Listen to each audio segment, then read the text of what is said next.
Cet après-midi, c'est notre dernier épisode avant le temps des fêtes. Eh bien, qu'est-ce qui rime avec temps des fêtes? C'est championnat mondial junior. Donc, l'épisode est consacré pour ce tournoi qui commence le 26 décembre. On va faire un tour vite fait de toutes les équipes et un peu notre classement qu'on prévoit pour ce tournoi.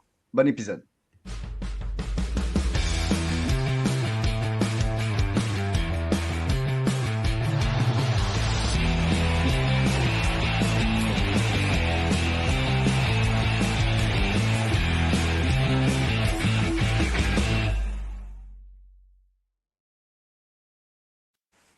Bonsoir tout le monde, bienvenue à un nouvel épisode spécial de Dans le Mille. Donc aujourd'hui, c'est un épisode excitant pour plusieurs raisons. Tout d'abord parce que comme je le dis au début, on parle de World Junior, le tournoi le plus attendu pour beaucoup de personnes à chaque année. Et puis, tu sais, ça rime avec le temps des fêtes. C'est toujours un tournoi extrêmement plaisant. Et puis deuxièmement, parce que pour la première fois en 2 mois, si je me souviens bien, je suis Ça fait accompagné longtemps. de Jules. Ouais, fait que ça augure bien pour l'année 2025. Puis on est content de te retrouver. Jules, comment ça va? Ça va super bien. Ça veut juste dire bonne nouvelle que je suis back. Puis justement, comme tu l'as dit, le championnat mondial, c'est comme à chaque année, c'est un moment précieux dans l'année. Tu sais, c'est là où est-ce qu'on est proche de la famille et tout. C'est un moment où est-ce que la plupart du monde est heureux. Et le championnat mondial, ben, ça fait juste augmenter le niveau de bonheur chez les partisans de hockey comme nous. Donc, j'ai juste hâte que ça commence. Euh, fait que lançons-nous dans les sponsors, puis ensuite on peut. Ouais, exactement. Fait que, écoutez, pour tous vos besoins d'entraînement, que ce soit hors glace ou sur glace, perfoelite.com, une équipe de professionnels, que ce soit justement des entraînements qui soient plus mental ou bien plus dans le gym pour vos muscles, perfoelite.com. Et puis, comme d'habitude, on remercie eliteprospects.com, le site de statistiques gratuit le plus complet en ligne. Mais quand vous avez l'abonnement premium, c'est encore plus complet. Vous avez des comparaisons de joueurs, des game logs, donc tous les matchs que les joueurs ont joués, combien de points ils ont eu, combien de minutes. Et puis avec le code DLM30, vous avez 30% de rabais sur un abonnement annuel Elite Prospect. Donc eliteprospect.com, DLM30, 30% de rabais sur l'abonnement annuel. Donc écoute, Jules, rentrons. Je te laisse expliquer un peu comment est-ce qu'on va faire l'épisode. Puis on a un épisode chargé, fait qu'on va rentrer directement dans le sujet après ça. Ouais, ben en fait, qu'est-ce qu'on s'est dit, c'est que au final, le tournoi, au final, il y a un classement de 1 à 10. Donc oui, il y a le gagnant, mais il y a vraiment un classement jusqu'au 10e. Il y a un match de relégation. Donc le 10e à chaque année est relégué au championnat junior A, division A, désolé.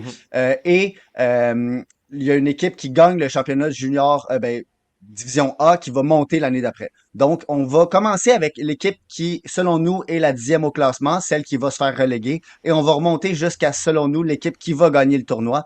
Comme vous savez, il y a deux groupes, mais pour le classement, c'est pas important vraiment les groupes parce qu'au final, il y a un classement par ordre de numéro, donc c'est pas juste t'es premier dans le groupe A, premier dans le groupe B. Mais juste pour l'information, je pense que c'est pertinent de dire c'est quoi les équipes dans chaque groupe. Donc le groupe A, c'est Canada, États-Unis, Finlande, Lettonie et l'Allemagne. Et le groupe B, tu as la Suède, la Tchéquie, la Slovaquie, la Suisse et le Kazakhstan. Donc, sans peut-être surprise, l'équipe qui, selon nous, va terminer en étant celle reléguée, c'est la nouvelle équipe qui vient de monter euh, dans, dans le tournoi top du monde. Donc, c'est le Kazakhstan qui, eux, justement, ils n'ont pas vraiment de joueurs qui sortent du lot.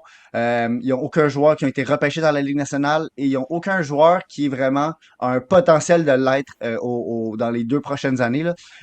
Quelque chose qui était intéressant que je pourrais dire, c'est que la plupart du temps, quand une équipe gagne le championnat de Division A, l'année d'après, les joueurs qui avaient gagné le championnat, ben, en fait, sont plus là parce que c'était des gars de 19 ans. Donc, l'année d'après, l'équipe se ramasse avec une complètement nouvelle équipe. Donc, c'est un peu comme l'équipe d'avant ont donné l'opportunité aux jeunes de se rendre, mais c'est pas du tout le même calibre.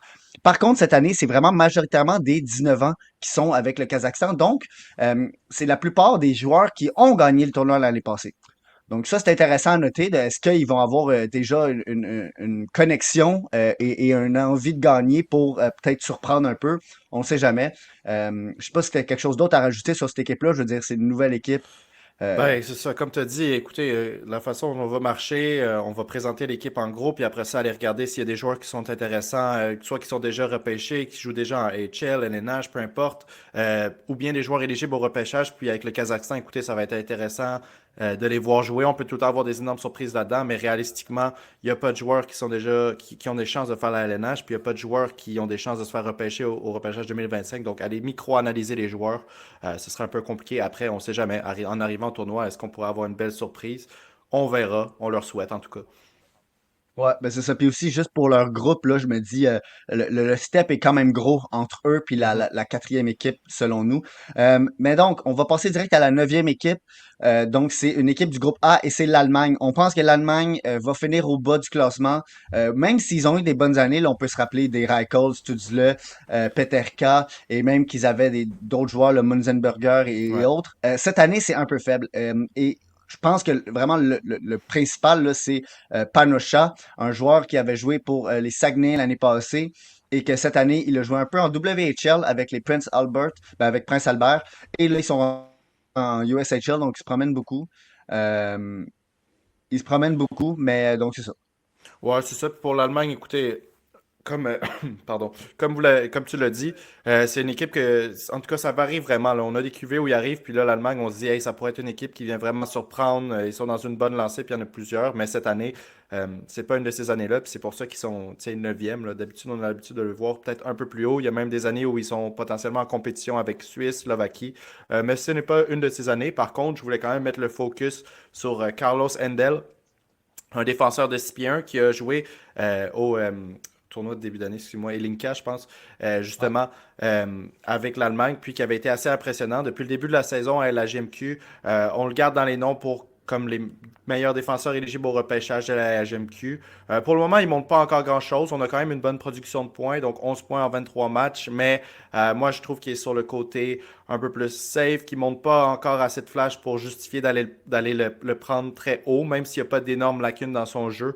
On est loin d'un défenseur très excitant, donc j'ai hâte de voir, tu sais, de le voir jouer contre les grosses équipes, de voir si justement contre les équipes un peu plus faibles, est-ce qu'on le voit prendre un peu plus de risques, est-ce qu'on voit un côté de son jeu qu'on ne voit pas vraiment dans le junior, dans la GMQ, puis de comparer ça avec ses matchs contre les grosses équipes, qu'est-ce que ça va donner, parce que en ce moment, je pense que si Carlos Sendel veut justement, tu sais, sortir potentiellement dans les 5 premières rondes du repêchage, 4 premières rondes, potentiellement plus haut. C'est en ce moment qu'il faut mettre l'effort. Puis le World Junior, ça peut être le moment parfait pour lui de dire à tout le monde, hey, regardez-moi, je suis là. C'est pas parce que j'ai eu un début de saison un peu plus lent qu'il faut m'oublier. Fait que c'est maintenant ou jamais un peu pour Carlos Sendal, j'ai envie de dire, de relancer sa deuxième moitié de saison, puis prouver le défenseur qu'il est, puis montrer les mêmes flashs qu'il avait montré au Elinka au début de la saison. Donc j'ai hâte de voir ça. Ouais, ben c'est ça, en fait, je pense qu'au final, pour l'Allemagne, c'est vraiment juste dans ces deux défenseurs-là, là, Panocha et Handel. Les autres, malheureusement, on les connaît pas tant que ça. Je veux dire, c'est des joueurs qui jouent en Allemagne ou dans des divisions 2, 3, là. Donc, c'est un peu difficile pour nous de tant avoir une opinion. Puis sinon, à l'attaque, à part le joueur qui joue en LHMQ, Julius Sumpf, il y a pas grand-chose qu'on peut vraiment aller euh, vérifier là, directement. Donc, je pense on a passé sur cette équipe-là. Pour la huitième, donc c'est peut-être une surprise et ça va être intéressant de voir ça, mais on a la Lettonie. Et moi, un des points de pourquoi la Lettonie, je pense qu'ils ont un edge sur l'Allemagne, pourquoi je pense qu'ils peuvent s'assurer de ne pas faire partie du match de relégation, contrairement aux dernières années, ben c'est ils ont des joueurs comme Eric Matejko, Mhm. qui a vraiment eu, ben, qui, moi, est un joueur que j'aimais beaucoup pour le repêchage de l'année passée. C'est un late, donc lui, c'est sa dernière année. Mais un joueur de 6 pieds 6 comme ça, c'est un power forward. Est-ce qu'il produit offensivement? C'est pas vraiment sa grande force en LHMQ, même si ça fonctionne, là. Mm. Il est capable de produire, mais c'est pas ça vraiment qui va aller le rendre dans la Ligue nationale. Et ils ont aussi un défenseur repêché, là, donc Darrell Ujanskis. Mais moi, c'est vraiment ces deux gars-là, je me dis, ils peuvent donner le edge à leur équipe. Et quelque chose que je trouve intéressant, puis que je souhaite que la Lettonie ne se fasse pas reléguer aussi, c'est que ils ont beaucoup basé leur équipe sur le futur. Donc, ils ont 4 joueurs qui sont nés en 2008, 3 joueurs en 2007 et 8 joueurs en 2006. Ce qui fait qu'environ, si ils étaient pour tous revenir, ça fait 15 joueurs qui pourraient jouer une deuxième, un deuxième ou troisième tournoi l'année prochaine. Ce qui comme est bâtir son équipe pour le futur là, dans un sens. Et la Tchéquie avait fait ça il y a 2, 3 ans, et bien ça avait porté fruit quand ils s'étaient rendus en demi-finale contre le Canada. Ben, c'est ça, écoutez, c'est une situation intéressante. Je pense qu'en regardant ça, on peut se dire que la Lettonie ont une lecture un peu de la situation comme nous, où ils se disent que le Kazakhstan, ça va être une équipe facile à battre et qu'ils sont tombés dans une année où il y a une QV assez faible pour l'Allemagne, donc ils peuvent se permettre de prendre ce risque-là. Après, c'est un risque calculé, mais tu sais, un risque, ça insinue que ça pourrait complètement exploser dans leur face. Puis si c'est eux qui se font reléguer cette année, il y en a une couple qui vont bien se moquer d'eux, mais je pense que c'est quand même un Ouais. bon gamble parce que s'ils réussissent à rester puis justement à revenir l'année dernière, c'est ça, c'est des joueurs de 2008 qui ont potentiellement l'expérience de deux World Juniors puis qui vont peut-être pouvoir en faire une troisième. Donc, une bonne stratégie, mais il ne faut pas négliger le risque, même si je pense que c'est calculé cette année. Puis, écoutez, en Lettonie, un peu comme les deux autres équipes, on n'a pas 10 000 joueurs de quels discuter. Il n'y a pas 10 000 joueurs qui pourraient faire la LNH, même s'il y en a quelques-uns. Et puis, ça va vraiment être intéressant de, comme je le dis, Matejko, un produit de la LHMQ, 19 points en 23 matchs. C'est pas le plus grand producteur, comme je le dis, mais c'est quand même pas rien. Euh, le mix de jeu physique qui amène avec cette production, tu sais, qui n'est pas négligeable, est quand même très bien. Puis c'est important aussi de noter que c'est rendu depuis cette année le leader, le capitaine de Saint John. Donc potentiellement que, tu sais, justement, ça aussi, ça peut être un atout. On va peut-être le voir être justement un peu plus un meneur de jeu pour son équipe, inspirer les autres à surperformer un peu. Donc ça va être vraiment sur lui, moi, je vous dirais de garder les yeux lors de ce repêchage-là, de ce World Puis Junior-là. de ce World Junior-là. Puis l'étonner aussi, faut pas s'étonner s'ils ils vont voler des matchs. On peut se Ouais. rappeler, je pense que c'est l'année passée ou il y a 2 ans, ils avaient gagné contre la Finlande, ils avaient Mhm. poussé les États-Unis vraiment, je pense, en prolongation. C'est une nation qui a l'air de souvent être les underdogs, puis d'apprécier ce rôle-là, puis de le mettre dans le visage de leurs adversaires. Donc, j'ai vraiment hâte de voir.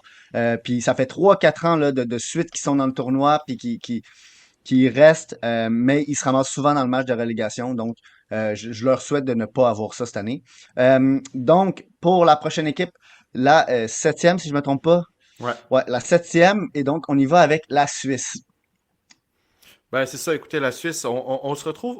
La Suisse, j'ai l'impression qu'on voit souvent des situations similaires où je trouve que c'est une équipe où le gap entre, admettons, la quatrième ligne et la première ligne va être un des plus gros. Dans le sens où, admettons, si on regarde la quatrième ligne de la Suisse cette année, on s'attend pas, encore une fois, un peu comme les autres équipes qu'on a déjà parlé, on s'attend pas à avoir des joueurs qui vont faire la LNH, alors que, tu ce qui explique un peu leur positionnement plus haut sur leur première ligne, et puis en défense aussi, on a des joueurs qui, là, justement, sont des vrais prospects, là, entre guillemets, je dis ça comme ça. Mais tu sais, justement, des joueurs qui ont vraiment des inspirations de faire la LNH puis qui pourraient le faire. Euh, Notamment, on a Mowgli qui est déjà repêché par Washington en LNH, un défenseur shutdown qui joue en NL en ce moment puis qui performe bien. Tu sais, défensivement, il est solide, puis il amène un tout petit peu d'offense, même si c'est pas le plus gros côté de son jeu. On a Sensoness, tu me corriges, Ouais, j'ai pas d'idée. Mais encore une fois, Sensonens. un peu le même type de joueur qui, tu sais, est un vrai prospect LNH qu'on regarde pour vrai puis qui va amener beaucoup de justement maturité puis de solidité à cette équipe-là. Puis on souligne beaucoup les espoirs et la GMQ, mais je pense qu'en ce moment, le joueur le plus intéressant est la GMQ ou juste espoir en général. Chez la Suisse, ça va vraiment être Lars Steiner. Lars Steiner, pourquoi? C'est parce que c'est un joueur Mhm. justement qui avait développé, qui a grandi justement dans le système suisse puis qui vient de faire le switch en LHMQ. Fait qu'il n'y a pas beaucoup de personnes qui le connaissaient. Puis finalement, cette année, il explose. Je pense que même si c'était son année de repêchage, cette année, il sortirait haut, mais lui, c'est l'année prochaine. Donc déjà, on parle d'un joueur qui est extrêmement productif, qui joue avec les plus grosses lignes à Rouen. Donc on le voit jouer avec Véro, avec Zonon, c'est vraiment les meilleurs joueurs de Rouen. À 17 ans, qui joue déjà avec eux, puis qui performe, qui les soutient. Un joueur vraiment explosif, une super belle rapidité. C'est difficile de trouver vraiment des lacunes dans son jeu offensif. Donc ça pourrait être vraiment la boule d'énergie, si on peut dire ça, comme ça, que la Suisse a besoin. Le joueur qui est capable d'aller marquer des gros buts quand la Suisse a besoin, puis tu sais, qui peut permettre aux autres joueurs de jouer plus responsable, donc potentiellement avoir un 1-2-2. Peut-être dans certains matchs contre des meilleures équipes, qui est un système assez safe, ou si tu mets Lars Steiner au 1, ben, tu as quand même des chances d'aller récolter quelques buts. C'est vraiment un joueur qui peut couvrir beaucoup de glace, qui peut finir, puis il peut bâtir des jeux pour ses autres équipes. Donc j'ai vraiment hâte de le voir parce qu'il a été un des joueurs les plus le fun à regarder en LHMQ cette saison. Et aussi, un aspect qu'on peut pas prédire parce que les gardiens de but, des fois, Ouais. on les connaît pas tous. Donc, c'est difficile de dire ça va être lui le starter, mais juste c'est à noter que d'un, il y a Ewan Huel, le fils de Cristobal, mais il y a aussi Christian Kirsch, qui lui est un choix de San Jose. Euh, donc, est-ce que ça va être lui le starter?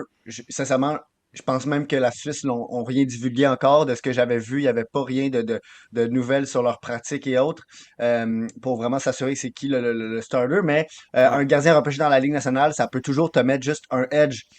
Ou un bon gardien, ça peut juste te mettre le edge sur tes compétiteurs. Puis on va passer directement à à la sixième équipe, qui selon moi est vraiment proche de la Suisse. Ça pourrait être intéressant dans le tournoi justement de voir. Ils vont peut-être se battre pour justement cette troisième place dans le groupe et c'est la Slovaquie. Ouais. La Slovaquie ont connu des excellentes années dans les dernières, des excellentes dans le sens qu'ils ont eu vraiment des belles, des belles cohortes. Tu sais, on peut penser à Dvorsky, Slavkovski, Mescher, Nemec. C'était vraiment des équipes qui avaient du talent de Mhm. pointe, là. Cette année, bon, c'est peut-être pas ça complètement, mais ça peut toujours être intéressant parce que c'est une nation de plus en plus reconnue pour le hockey. Et on peut juste penser à Mikhail Pradel, qui est le gardien de but au repêchage 2025. Je connais très peu dans les gardiens, mais Ouais. je sais que je l'ai entendu dans des discussions, puis je l'ai vu dans des listes à quelques endroits. Mais il y a Samuel Urban qui, lui, c'est un vétéran, donc ça devrait être, ça devrait être safe de ce côté-là. Sinon, vraiment, je pense que le joueur qui va devoir step up, c'est Maxime Sterbak en défense. Euh, c'est lui qui va devoir justement être le pilier à la défense, offensivement et défensivement, même si c'est peut-être pas toujours son rôle. Mais je pense que il joue en NCAA, 6 pieds 2. En tout cas, moi, je pense que ça doit être le meneur, ça doit être ton leader. L'année passée, en 5 matchs, il avait fait 7 points. Donc, j'ai bien hâte de voir. Mais c'est un tournoi de 19 ans, hein. Donc, un gars de 19 ans comme Maxime Sterbach va devoir step up pour que son équipe se rende le plus loin possible. C'est sûr, il y aura Pékin choix de Saint-Louis. Et il y a aussi deux joueurs éligibles au repêchage qui sont quand même très intéressants. Donc, t'as Luka Radivojevic ben lui, il joue aux États-Unis. En fait, il est né aux États-Unis, mais il a la nationalité slovaque. Et t'en as un autre, Tomas Pobezal, qui lui devrait être un joueur qui va monter dans les listes de plus en plus. C'est un joueur hargneux, c'est un joueur qui dérange, qui est toujours dans tes pattes, dans tes patins, je devrais dire. Ouais. Donc, c'est ça. Slovaquie, ça a toujours été un petit favori au World Junior pour moi. Je me rappelle, c'était en 2020, je pense. Ils avaient Slavkovski qui était éligible pas avant 2 ans, donc je trouvais ça excitant de les regarder. Ils avaient Mescher, ils avaient des joueurs excitants. Ils avaient Chromiak aussi, le prospect de LA. Donc, ça a toujours été une équipe favorite pour moi. Cette année, je pense pas que c'est vraiment une équipe qui devrait aller loin, mais je les mets au-dessus de la Suisse. Ouais, puis comme tu dis, écoutez, je sais, on sort un peu du territoire des équipes en dessous où on n'a pas beaucoup de joueurs à regarder pour le repêchage cette année. C'est qu'au contraire, justement, la Slovaquie, c'est difficile de regarder leurs matchs. C'est quand on est dans une position ici, de regarder les matchs des jeunes là-bas. Bon, même si Radjovic évolue déjà aux États-Unis, donc lui, on le compte pas là-dedans. Mais tu sais, c'est ça qui est intéressant avec des équipes comme ça au World Junior, c'est que c'est pour, en tout cas pour moi personnellement, puis je pense pour toi aussi, la Ouais, moi première fois aussi. qu'on voit certains de ces jeunes-là.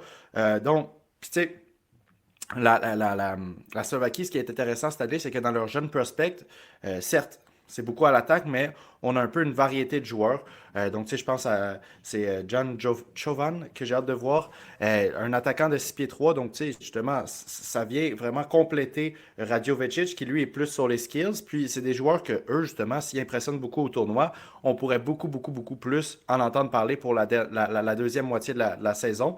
Puis au contraire de Carlos Endel, qui était avec l'Allemagne, je pense pas qu'eux, c'est quelque chose à prouver. Je pense juste qu'ils ont besoin de montrer une continuité de leur bon début de saison. Donc, c'est des joueurs que dans leur ligue, ils ont vraiment montré ce qu'ils pouvaient amener. Radjusevic, on n'arrête pas de parler de ses skills depuis le début de la saison. Moi, je lis pas mal sur à quel point, justement, c'est un joueur en attaque qui est très skillful. Fait que, tu sais, s'il peut arriver au World Junior puis montrer ça contre des joueurs un petit peu plus vieux que lui, Mhm. contre des grosses équipes, encore une fois, tu sais, on en parle. Quand il va jouer contre les grosses équipes, est-ce que ce talent-là va se démarquer encore?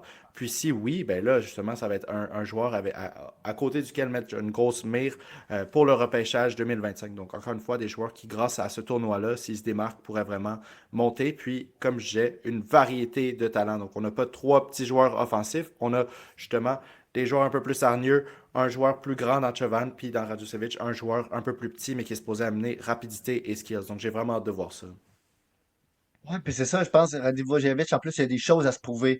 Mhm, C'est un joueur qui était quand même dans les listes avant que la saison commence. Il y a toujours du monde qui vont faire des listes en juin, juillet. mhm. Et c'était un nom qu'on entendait même l'année passée, là, que c'était comme, OK, lui, c'est un défenseur qui pourrait être big pour la Slovaquie. Et là, depuis le début de la saison, c'est un peu décevant. Il descend dans les listes. Il est toujours classé première ou deuxième ronde, mais c'est quand même intéressant de voir parce que Pobejal, lui, c'est l'inverse. Lui, il monte. On est en train de le découvrir. Donc, le tournoi, oui, comme j'ai dit, c'est un tournoi de 19 ans, mais qu'est-ce qui est intéressant souvent, c'est de regarder les joueurs qui sont éligibles au prochain repêchage pour voir comment ils se font sur cette grande scène-là. Donc, Ouais. pour la suite, on n'a pas vraiment d'équipe précise. Je pense qu'on a deux tiers, deux tiers. Puis le premier de ce tier-là, ben, c'est entre la Finlande et la Tchéquie. On est hésitant entre les deux de laquelle va être capable de prendre le dessus sur l'autre. Euh, Personnellement, j'ai un petit faible pour la Finlande. Je pense qu'ils sont plus complets. Donc, pour cette raison-là, je pense qu'on commencera par la Tchéquie. Euh, donc, la Tchéquie, c'est ça. Une équipe avec Rabal dans les buts. Lui, il a déjà joué l'année passée comme starter pour la Tchéquie. Adam Jiricek, qui a été blessé la majorité de son année de repêchage, qui a pas été Ouais. repêché 16e par les Blues et qui là, c'est ça, comme tu disais, il n'a pas joué depuis novembre. Ouais. Donc, est-ce que c'est un point d'interrogation? Moi, de ce que j'avais vu, il était assuré de jouer. On verra. Mais sinon, d'autres joueurs à regarder en attaque, tu as Edouard Chalet puis Adam Djeko. Et tu as aussi Jacob Dvorak à la défense. Ouais, c'est ça. Ben, écoutez, la Tchéquie, c'est encore une fois, c'est une équipe qui est vraiment, qui va vraiment dépendre un peu de leur, tu sais, justement, à quel point est-ce que c'est complet. Donc, on n'a pas nécessairement de joueurs stars qui pourraient voler la vedette, mais on a quand même une grande profondeur à chaque position. Donc, tu sais, quand on parle justement en attaque, tu parlais d'Edouard Salé. Edouard Salé a vraiment bien commencé en AHL. Quand on parle en défense, encore une fois, on n'a pas la star défensive qui peut voler le show, mais Adam Jiricek, quand il est en santé et en forme, c'est un défenseur assez solide qui peut t'amener un peu de l'offense et de la défense. Un peu ce qu'on voyait aussi dans son frère quand il était plus jeune, même si Adam a potentiellement un plus gros potentiel two-way, alors que son frère est plus axé sur l'offense. Et puis justement, avec des Jacob Dvorak aussi, des joueurs qui peuvent un petit peu être plus shutdown. Puis je voulais juste dire aussi, justement, rectifier mon erreur. Si vous avez écouté le segment justement sur la Slovaquie, c'est ça, j'ai parlé trop vite. Radosevic, je pense que j'ai dit que c'était un attaquant. Donc, juste corriger cette erreur-là. Après, tu l'as dit, Ah. puis je pense que justement, je l'avais mal dit. Donc, oui, pardonnez cette erreur-là. Mais oui, c'est ça, la Tchéquie, une équipe assez complète. Puis, tu sais, justement, quand on parle de la Tchéquie aussi, il faut qu'on parle de leur gardien de but, Arbal, que ça fait quelques années, je pense, l'année dernière, qui était au World Junior, qui a mis des bonnes performances. Donc, ce qui peut donner un énorme boost à une équipe qui n'a pas nécessairement justement ce star power comme la Suède, les Canada, les États-Unis. C'est vraiment un mur dans les buts. C'est ça qui peut créer beaucoup d'upsets. Donc, un joueur justement qui peut venir, puis qu'une soirée où tu as besoin de lui, qui peut te mettre 40 arrêts. Puis je pense que la Tchéquie, dans Arbal, à ce niveau-là, ils ont ça.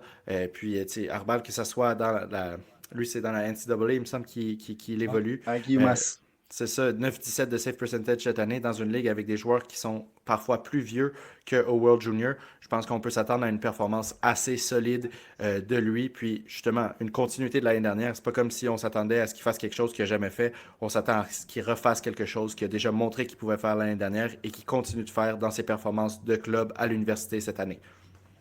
Ouais, puis tu sais, tu parles de NCAA qui est un très bon niveau de jeu, mais il y a aussi justement Jacob Dvorak qui joue en AHL avec le Règne Ouais. d'Ontario, puis tu as Edward Chalet qui joue avec les Ton- Firebirds de ouais. Coachella, Coachella, ouais. Firebirds de Coachella Valley. Puis Chalet, il a quand même 13 points en 22 matchs. Mhm. Est-ce que ça veut dire que ça va se transposer? Je veux dire, on regarde l'année passée, Mathieu Poitras, il avait joué dans la Ligue nationale, il est arrivé au World Junior, puis il était pas mal éteint. Donc, est-ce que ça veut dire que ça va se résulter en Ben, une production incroyable? Peut-être pas, mais c'est déjà ça à dire.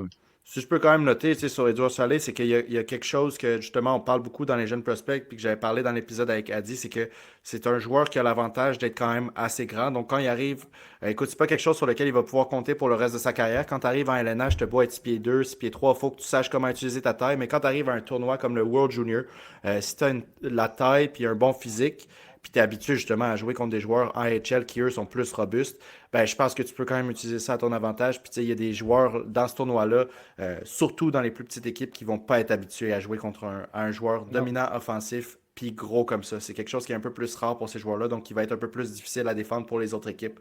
Donc, ça me surprendrait pas de voir une bonne production de Edward Ouais. Chalet au World Junior. Surtout que justement, c'est un joueur, c'est sa dernière année où il peut le faire, donc c'est vraiment son time to shine, là. Il va tout donner pour gagner.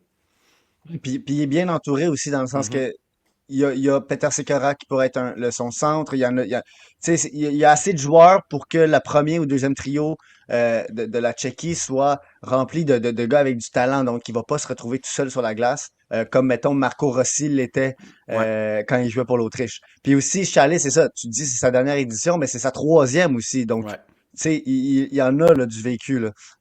Il le connaît, il va pas être impressionné par rien. Puis la Tchéquie, ben c'est ça. Même si malgré le fait qu'on dit qu'ils sont peut-être égalité avec Finlande pour la quatrième et cinquième équipe, mhm, euh, la Tchéquie se ramasserait quand même, selon notre classement, les deuxièmes de leur groupe. Donc, ça leur ramènerait à jouer contre le troisième du groupe A. Donc, est-ce que ça peut les propulser en demi-finale, en finale? Tu sais, c'est intéressant de voir que la Tchéquie pourrait aller plus loin, vraiment, juste comme tu l'as dit. Si Rabal sort en quart de finale euh, et bloque tout, ben, la Tchéquie passe en ouais, demi-finale. Donc, c'est une équipe qui pourrait vraiment être comme un sleeper, là, comme on l'appelle. Puis Chalet, je ouais. pense qu'il fait grandement partie de ça. Donc, vas-y, Finlande, qui serait techniquement notre quatrième équipe, là. Il y a quand même beaucoup, beaucoup de joueurs à parler là-dedans. Ouais, ben c'est ça. Finlande, c'est qu'il y a beaucoup de noms qui sont déjà repêchés. On parle des Sébastien Aho, des Kostas Elenius, des Keskinen. Donc, tu sais, là, j'en ai dit trois, mais il y en a pas mal plus dans l'équipe. Puis, je dirais que leur point fort, c'est un peu la même chose que la Tchéquie. D'où est-ce que on a dit que c'était deux équipes qui étaient potentiellement interchangeables. Mais je pense ce qui les différencie vraiment, c'est la qualité de ces joueurs-là. C'est vraiment. La Tchéquie va avoir une équipe assez complète, mais ils vont beaucoup dépendre de justement Edouard Chalet, où c'est sa troisième année. Alors que la Finlande vont beaucoup dépendre de Costa Elenius, qui est déjà passé par là puis qui va être sur la première ligne. Mais je trouve que le support à ce top joueur-là est meilleur avec à droite Emile Hemming, qui est déjà passé par là aussi. Et puis que Emile Hemming n'a pas été choisi le plus haut l'année dernière parce que c'est pas le joueur le plus complet. Mais quand tu le mets sur une ligne où tout ce qu'il y a à faire, c'est compléter, puis justement utiliser ses atouts qui sont très solides comme son tir, ben c'est vraiment le joueur qui est mis dans une position idéale. Je pense que Emile Hemming a bien utilisé. On l'a vu l'année dernière. Ça marche très bien. Puis, c'est pas une équipe aussi où il y a des énormes lacunes. Donc, dans le sens, quand on regarde les joueurs qui sont déjà repêchés, c'est pas comme si on manquait de taille, admettons. Tu sais, leur première équipe, leur première ligne, oui, tu as Elenius qui est un petit peu plus petit, mais Hemming a de la taille. Puis, l'autre bord, tu as Alunen qui peut amener justement ce jeu physique-là. Donc, c'est une équipe comme la Tchéquie avec pas mal de joueurs repêchés, plus que la Tchéquie encore. Puis qui, en plus, ces joueurs-là viennent vraiment bien se compléter, je trouve. Donc, on va en parler avec les équipes plus hautes aussi, là, mais tu sais, là, ce qui est difficile à prédire avec le World Junior, c'est à quel point est-ce que ces joueurs-là vont bien cliquer ensemble. Sauf que la Finlande, ces joueurs-là ont déjà joué ensemble. Il y en a beaucoup qui étaient là au tournoi l'année dernière, donc je pense que ça va être un peu une continuité de ce qu'on a vu l'année dernière. Puis, c'est vraiment une équipe qui vont pouvoir dépendre puis donner beaucoup de minutes à leur première ligne où ces trois top joueurs puis tes trois top joueurs qui, justement, ce qu'on aime chez Elenius, c'est qu'il est complet partout. C'est pas un joueur qui peut juste jouer un certain style de jeu. Puis c'est des joueurs qui peuvent jouer aussi Hemming, Elenius. C'est des joueurs qui peuvent jouer beaucoup, beaucoup, beaucoup de minutes. Puis, tu sais, j'ai dit aussi en défense, il y avait des joueurs repêchés. On a des Kie Arvou qui peut amener ce petit côté offensif-là. On a j'ai dit Sébastien Soigny, pardon. Vous récupérez mon erreur, mais justement, il y a des joueurs qui, un peu comme les mêmes points à l'attaque, peuvent amener différents styles de défense. On a des défenseurs plus offensifs, on a des défenseurs plus défensifs. Donc, une équipe vraiment complète avec des joueurs, justement, qui ont de l'expérience à des camps LNH. On a le style du draft Aaron Kiviariou, Hein? Selon lui. donc selon lui, donc c'est le meilleur pour juger ça. Ouais. Puis juste un truc que j'ai noté là qui est intéressant, puis que c'est vraiment après, encore une fois, c'est les goalers. Donc on ne sait pas qui va commencer. Ouais. Mais quand on regarde juste les stats, parce que là, je vais être bien franc, j'ai pas analysé des matchs de ces goalers-là dans la Liga. Euh, il y a Noah Valley qui lui était un goaler l'année passée avec la Finlande. Il y a Kim Saarinen qui lui est un joueur qui a été repêché par Seattle. Mais ces deux gars-là, ne vont pas très bien en ce moment dans la Liga. Mhm. Le troisième gardien, non repêché, il y a 18 ans, c'était un 2006, donc il était éligible au repêchage de l'année passée, Petteri Rimpinen. Et lui, ce qui est intéressant, c'est qu'il est 6 pieds, donc on se demande pas pourquoi il n'a pas été repêché. Les gardiens en bas de 6 pieds 2, ils sont à peine regardés. Mais lui, avec son équipe dans la Liga, il a 9-16 de save percentage, 11 victoires, 5 défaites, 7 en prolongation. Donc, c'est c'est juste un truc que je lance de même. Est-ce que ça va être une surprise et ça va être Rimpinen qui va prendre les devants puis qui va être le gardien de confiance? On verra bien, mais c'est intéressant Ouais. parce que c'est une des équipes où est-ce qu'il n'y a pas vraiment un gardien, je trouve, qui est comme, OK, mettons Rabal, on le sait que c'est lui. Ouais. Tu sais, il y a des goalers de même, tu le sais que c'est eux qui commencent. Mais pour la, pour la Finlande, c'est intéressant. Puis justement, il y a aussi des gars, je pense, qui ont beaucoup à prouver. Je vais le dire, mettons, Rasmus Kumpulainen, le choix de deuxième tour en 2023 de Minnesota, 6 pieds 4, qui était vraiment, quand on dit là, en montée, là, sa valeur montait depuis son repêchage. Et là, cette année, il descend. Son stock, il descend, sa valeur descend et on dirait qu'il a perdu sa touche. Mais il est 6 pieds 4, donc comme tu dis, des fois contre des gars un peu plus frêles, il va être capable de s'en sortir. Puis c'est sûr que moi, j'ai hâte de voir Elenius parce qu'en AHL, Elenius est quasiment le meilleur joueur des Americans déjà à 18 ans, ben 19 ans, là, je pense. Mais non, Ouais. même pas il y a 18 ans. Mais c'est Elenius, c'est vraiment un joueur que moi, j'aimais énormément l'année passée. On s'en parlait souvent, le Renault, mais tu sais, c'est moi, des gars comme ça, là, hargneux, qui ont un échec avant, qu'ils ont ce jeu complémentaire qui vient les rendre des joueurs agaçants sur la glace. Puis il fait la même chose en HL et ça Ouais. fonctionne en C'est HL. le type de joueur que justement, il est tellement complet que tu sais que ça sera pas ton premier centre ou bien sur ta première ligne, le premier allié, whatever, mais il est tellement complet que tu es obligé de le considérer l'année dernière, on était obligé de le considérer dans le top 10 du repêchage parce que c'est tellement un sure shot, il y a tellement peu de failles dans son jeu que tu es obligé de le prendre. Tu sais, c'est pas comme si c'était un joueur de potentiel top 6, c'est un joueur que depuis qu'on en parle, on le sait qu'il va être dans le middle six d'une équipe, puis dans le middle six d'une équipe gagnante, pas juste dans le middle six d'une équipe de bottom league là, comme les Canadiens cette année. Ça serait vraiment c'est vraiment un joueur complémentaire idéal, tellement idéal que justement on était obligé de le considérer haut. Puis finalement, il est sorti relativement haut, peut-être pas top 10, mais tu sais juste après. Puis déjà là, quand on regarde sa performance en AHL, on parle de potentiellement peut-être pas un gros steal, ça sera pas le steal du draft. Je pense qu'on regarde le point puis le total à la fin, mais quand même un joueur qui a été bang for your buck, si on dit ça comme ça, de la très bonne valeur pour le choix où il a été pris. Ouais, c'est ça. En tout cas, moi, c'est un joueur que j'aime. Je trouve qu'il a tout pour ça dans la Ligue nationale. Et si on fait juste un peu plus parler de lui, là, quand on regarde les prospects de Buffalo, quand on regarde leur pipeline, ils ont pas vraiment de joueurs avec le talent et le caractère de Elenius. Ce qui était peut-être pourquoi ils ont échangé un Savoie, parce qu'ils Ouais, avaient des gars comme Isaac Rosen. Tu sais, ils avaient des gars qui pouvaient se ressembler, mais Elenius est comme un peu à part, il est comme un peu tout ouais, seul dans sa catégorie. Et donc, c'est pour ça que je me dis, ce gars-là s'en va pas de Buffalo à moins d'une grande erreur ou d'un grand ouais. trade, là. Et il va s'amasser dans la Ligue nationale. Et comme je l'ai dit, en HL, ça fonctionne toujours la manière qu'il joue, parce que l'année passée, en Liga, ça fonctionnait. Ça continue avec les hommes en HL. Je vois pas pourquoi ça marcherait pas avec les ados au World Junior. Puis, Donc, c'est pour ouais, ça puis que moi, je trouve que la Finlande est intéressante. je pense que ça fait un ultra bon lien avec l'autre équipe d'après. Tu sais, on va expliquer le contexte un peu, mais pourquoi est-ce que ça fait un super bon lien? Parce qu'il y a un de ses teammates, justement, à Rochester avec les Americans, qui joue pour l'équipe de Suède, que nous, on a mis numéro 3 qui est Anton Wahlberg. Puis, tu sais, pour encore plus mettre du crédit à Elenius, Anton Wahlberg, on s'attend à un défenseur, excuse-moi, à un attaquant qui est un peu plus solide du côté défensif, mais que le côté offensif va prendre un petit peu plus de travail avec les pros. Puis, tu sais, justement, c'est ça qui est en train de se passer. Anton Wahlberg a 9 points. Il est encore jeune, il a 19 ans. Donc, tu sais, ça va venir. C'est pas mais c'est pour juste montrer à quel point est-ce que Elenius est en train de faire en AHL, c'est tellement impressionnant. Puis pourquoi est-ce qu'Elenius, justement, quand on parle de joueurs de middle six, tu peux pas avoir plus complexe que ça. Parce que Wahlberg, lui, justement, c'est l'autre côté du spectrum. C'est un joueur de potentiellement middle six si tout va bien. Alors que Kostas c'est pour ça que je dis que c'est un sure shot. Regardez à quel point est-ce que ça clique tout de suite, puis il n'y a aucune raison, comme tu dis, que ça clique pas au World Junior. Mais bon, grâce à cette introduction, vous l'aurez deviné, l'équipe numéro 3, c'est la Suède. Et puis là, je voulais, tu sais, avant qu'on fasse un picture complète de l'équipe, qu'on parle un peu des joueurs intéressants, je voulais quand même justement mentionner que encore un peu comme, je pense que c'était la Finlande et la Tchéquie, donc la 4 et 5. La 3 et 2, c'est la Suède et les États-Unis. Puis c'est des deux équipes qui sont ultra interchangeables.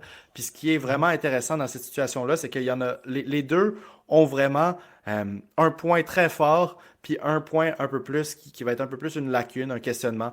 Donc pour la Suède, admettons, si on regarde leur défense avec Alexandrin Pelika qui est en train de trouver son jeu défensif en SHL, mais qui, le côté offensif, est jamais parti. Ça va être une star offensive en LNH, je pense. Le côté offensif, ça n'a jamais été un problème pour Alexandrin Pelika. Puis plus les années avancent, plus son côté défensif suit un peu cette trajectoire-là aussi. Tom Willander, Theo Leinstein aussi. Bergvis, c'est un moins gros nom, mais bon, c'est un prospect du Canadien, Ouais. donc je le dis quand même. Mais bref, tout ça pour dire que la Suède a une défense qui va être extrêmement difficile à passer, qui est supportée par des joueurs justement comme des Edstrom, comme des Wahlberg que j'ai nommés, qui sont des attaquants, mais qui supportent très, très, très bien la défense et qui, justement, quand on parle d'un Wahlberg, c'est pas son premier World Junior, c'est pas un joueur qui manque d'expérience, qui joue contre des pros déjà. Donc, défensivement, ça va être très, très difficile de marquer des buts contre la Suède. Et puis, quand on parle des États-Unis, pourquoi est-ce que c'est autant difficile de classer ces deux équipes-là? C'est parce que les États-Unis, c'est au niveau de l'attaque. Tu sais, c'est comme l'opposé de la Suède. Eux, leur lacune va plus être défensive. On a des Yves Bouillon, des Cole Hudson en défense. Donc, tu sais, des défenseurs qui vont amener beaucoup d'offense, mais qui vont être un petit peu plus potentiellement faciles à passer. Mais quand on regarde l'attaque des États-Unis, c'est incroyable. On a des Trevor Colony, des Iserman, des James Higgins, Ryan Leonard, Oliver Moore, tellement, Gabe Perreault, tellement de gros noms offensifs. Là, le bémol pour les États-Unis, puis on regardera ça plus en détail quand on sera rendu au numéro 2, mais c'est justement, ça va être la chemistry d'équipe. Et je pense que ça va être l'avantage que la Suède va avoir dessus. Mais bon, une équipe des États-Unis qui clique, c'est sûr qu'ils vont être au-dessus de la Suède, mais c'est pour ça que c'est autant difficile de les placer en 2 et 3. C'est parce que les deux équipes ont un aspect de leur jeu qui est autant solide. Puis la Suède, je pense que ça risque d'être l'équipe qui est la plus, contre qui c'est la plus difficile de marquer pour le tournoi cette année. Mais à cause du potentiel offensif des deux équipes avant, on les a mis numéro 3, mais j'arrête pas de le dire, là, mais c'est interchangeable. La Suède qui finit numéro 2 ou bien même potentiellement numéro 1, ce serait pas un shocker, admettons. Là. Ça pourrait vraiment, c'est réaliste comme scénario. Ouais, c'est ça. Les deux sont pas dans le même groupe. Moi, je pense que Suède vont être les grands gagnants de Ouais. leur groupe. Ça m'étonnerait que la Suède perde un match. Je pense que ça serait une déception si la Suède perdait un point de leurs quatre matchs. Dans le sens que même s'ils se rendent en prolongation, je pense que c'est une déception pour l'équipe. Je Ouais. pense que le talent qu'ils ont, la profondeur, puis comme tu l'as dit, Willander, Sandin, Pellikka, Lindstein, là, ces gars-là, ils Ouais. pourraient être sur la glace. Au moins un des trois pourrait être sur la glace en tout temps pour 45 minutes du match. Donc, Ouais. je vois pas pourquoi la Suède se rendrait pas premier en gagnant leurs quatre matchs et ensuite aller quasiment peut-être en finale. Tu sais, ça va être la demi, je pense, va être très, Ouais. très intéressant pour la Suède. Puis, c'est sûr que c'est une équipe que ça fait, je pense, que ça fait quand même un petit, tu sais, pas l'année passée, mais ils ont perdu, oui, l'année passée en finale. Avant, ils ont gagné la bronze en 2022, mais sinon, ça fait longtemps là qu'ils ont été champions. Là, c'est 2012. Ouais. Ils ont eu l'argent la dernière fois en 2018. Donc, c'est un pays qui a le talent à chaque année pour se rendre, mais qui se rendent pas. Et tu as parlé de Bergvist. Puis Ouais. moi, je veux juste faire une petite parenthèse, là. C'est vraiment étonnant parce que le Canadien, on dit on est en rebuild et tout, mais on a seulement un joueur de tout le tournoi, de toutes les équipes, et c'est Rasmus Bergvist, un choix de septième tour de cette année, défenseur de 6 pieds 2. Euh, et oui, il aurait pu avoir d'autres gars, là. On peut penser à Michael Age, on peut penser à Atos Koivu, qui aurait pu être invités. Ils ne l'ont pas été, donc ça sera ça pour cette année.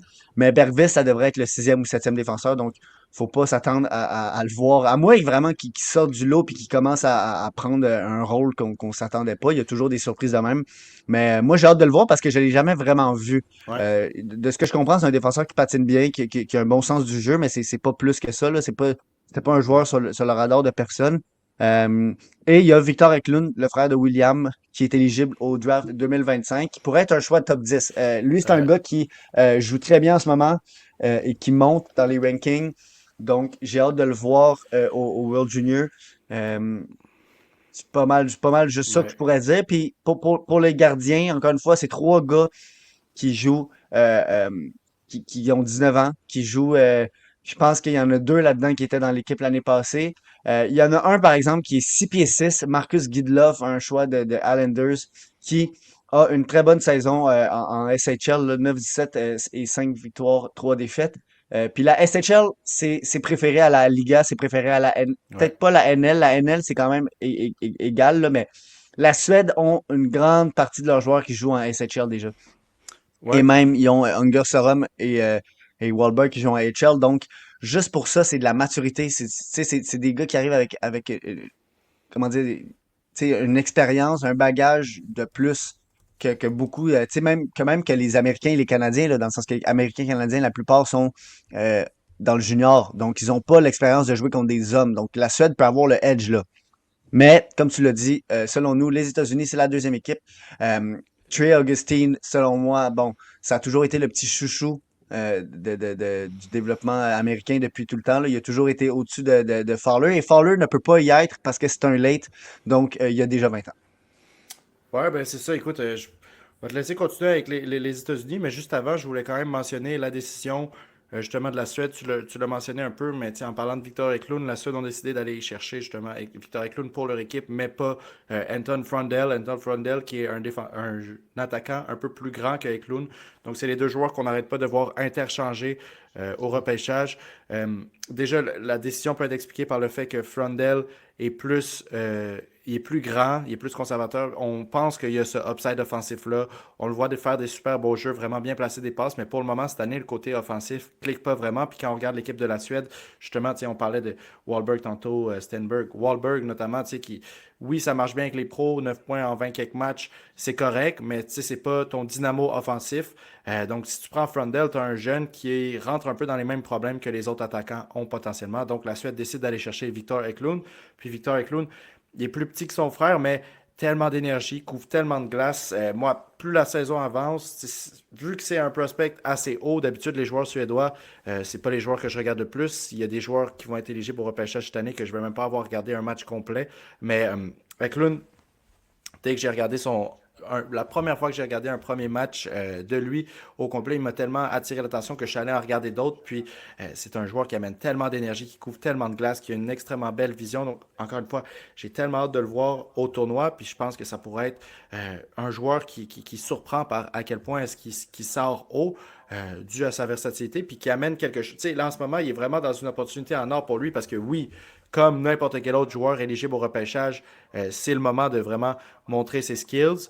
Mais en plus, il est dans une équipe suédoise qui va manquer cette petite touche offensive, qui va manquer ce joueur-là qui est capable d'aller leur marquer des gros buts. Donc, si Victor Eklund arrive, puis rentre là-dedans, fait la même chose qu'il fait justement en Suède en ce moment, dans sa ligue, écoutez, on peut parler d'un joueur là, que tu disais c'est un joueur qui est potentiellement top 10. Bon, le top 5 est assez stack, mais qui se rapprocherait énormément dans les listes du top 5. Là, Victor Eklund, si le reste de la saison se passe comme le début de la saison, c'est pas un joueur que je serais choqué de voir 5, 6, 7e dans ces eaux-là. Fait que, écoute, tu avais commencé à parler de Trey Augustine puis les gardiens de but des États-Unis. Fait que je te laisse continuer sur les États-Unis, là, sur ta lancée. Ouais, les États-Unis, ce que je voulais dire aussi, c'est qu'ils ont quatre joueurs qui sont pas repêchés dans la Ligue nationale. Il y a Sam Hillebrand, un des gardiens de but. Je pense pas qu'il Mhm. va avoir énormément d'action ce tournoi-ci. Mais sinon, Blake Fiddler, Logan Hensler et James Higgins. Trois gars qui vont être repêchés cette année en 2025. Donc là, on vient de passer tu sais, Canada, États-Unis à chaque année, c'est ça, là. C'est rempli de joueurs repêchés. Et les joueurs qui sont pas repêchés, ben, c'est des joueurs qui vont l'être la plupart du temps, là. Je pense que défensivement, entre Fiddler et Hensler, j'ai plus hâte de voir Hensler. Je pense qu'Hensler peut faire son cas pour être un top 10. Est-ce que ça va être le deuxième défenseur repêché? Pour l'instant, je pense que oui. Je l'avais bien aimé. Si je me rappelle bien, là, je veux pas dire de niaiserie, mais je l'avais bien aimé au Hininka. Euh, mais je pense, ça se peut que je me trompe, là, mais il me semble que je l'avais vu jouer au Linka, ou peut-être que si je me mélange avec Fiddler. Mais j'avais bien aimé Hensler ou Fiddler, c'était un des deux, là. On dirait que dans ma tête, je pense que c'est plus Fiddler là, en le disant, mais ben, parce que c'est un gars qui joue en fait en WHL. Puis ça m'a surpris énormément que les États-Unis draftent un gars, ben, pas draft, mais prennent un gars qui a été euh, qui va Ouais. jouer au Canada. Tu sais, souvent le Canada va se nommer les joueurs qui jouent à l'extérieur, puis l'inverse aussi là, pour les États-Unis. Mais donc, Fiddler, je pense que c'est juste que son ceiling est pas autant élevé que Hensler. Hensler joue déjà dans la NCAA avec Wisconsin. Euh, c'est un défenseur qui a l'air d'être quand même justement le défenseur mature là, qui est comme je sais pas pourquoi j'oublie, là, mais tu sais, c'est comme le défenseur pilier, là, tu sais, qui, oui, Ouais. offensivement, mais c'est aussi défensivement. Puis sinon, ben, si on regarde la défensive des États-Unis, il y a tellement, tu sais, chaque nom pourrait passer dessus, là. Mais moi, j'ai bien hâte de voir Cole Hudson. Est-ce qu'il va être capable de répliquer un peu ce que Lane Hudson avait fait? Ziv Bouillum, je veux dire, il continue sur une belle lancée. Mais je pense vraiment que c'est ça. J'aimerais vraiment ça qu'Hensler ait un gros rôle dans cette équipe-là parce que euh, il y a beaucoup à prouver, en fait, parce que en ce moment, à part Schaefer, dans le top 10 du draft, il n'y a pas grand nombre de défenseurs, à part Hensler puis peut-être Jackson Smith, Ouais. qui peuvent se retrouver là. Puis ben sinon en attaque, c'est ça. James Higgins, j'ai hâte de le voir jouer contre tu sais, oui, il joue en ce moment à NCAA, donc il joue contre des gars plus vieux, mais tu sais, là, peut-être un peu plus élite, là, des joueurs élites de l'autre côté. Eiserman, Conley, moi, c'est deux gars que j'ai hâte de voir parce que ça a toujours été un peu des souffres-douleurs dans le draft 2024, comme dire qu'ils étaient, Conley, c'était un mauvais coéquipier, puis Eiserman, c'était juste un tireur de but. Donc, j'ai hâte de voir ça. C'est sûr que Ryan Leonard, c'est un joueur que j'aime bien. Avec Gabe Perreault, ça devrait être dominant. Leur top 6 va être incroyable. Et une affaire que je trouve qui est intéressante cette année avec les États-Unis, puis que souvent ça a manqué peut-être, c'est la profondeur offensive.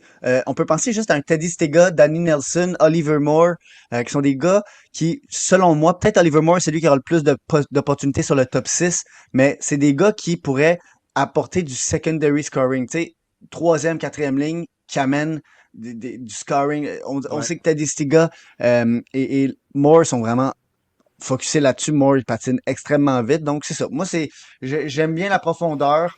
Euh, je pense toutefois qu'ils ont pas ce qu'il faut pour remporter ce tournoi-là, mais Ben, je trouve qu'ils Augustine ont... pourrait les sauver. Absolument. Puis je trouve que c'est juste qu'ils ont trop de joueurs qui vont essayer de remplir le même rôle. Tu sais, c'est drôle parce que quand on parle de Ziv Bouillon, souvent l'année dernière, ce que j'entendais, ce qui faisait que les gens étaient autant hauts sur lui, c'est qu'ils disaient, hey, c'est un Lane Hudson, mais qui fait 6 pieds quelques.